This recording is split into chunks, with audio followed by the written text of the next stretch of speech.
On va aller rechercher à peu près une dizaine de cartes de résident à nos clients. Donc, on va aller chercher ça.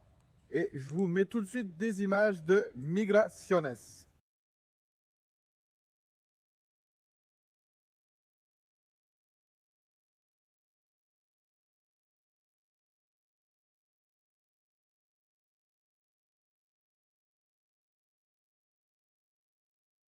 Direction chez le voisin de nos bureaux.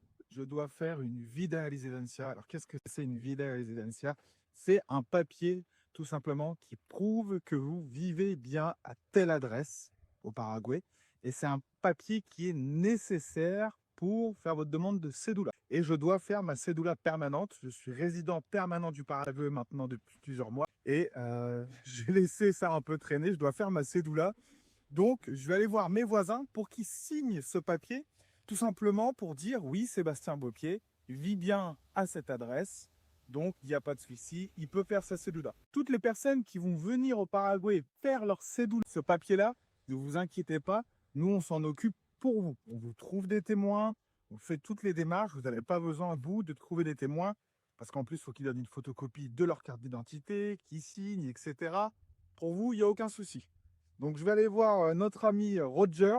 Roger, d'ailleurs, si ça vous intéresse, qui s'occupe des barbecues. Si vous voulez faire des repas entre amis, vous n'avez pas envie de faire la bouffe, de faire cuire les saucisses, Roger et son fils, ils viennent, ils vous préparent ça, nickel. Papier, Interpol, voilà.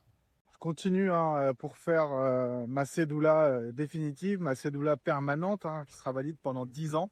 Il y a besoin de faire un Interpol. Toutes les personnes qui vont venir ici faire leur carte de résident vont avoir besoin de faire un Interpol. Il y a besoin de faire un Interpol. Toutes les personnes qui vont venir ici faire leur carte de résident vont avoir besoin de faire un Interpol.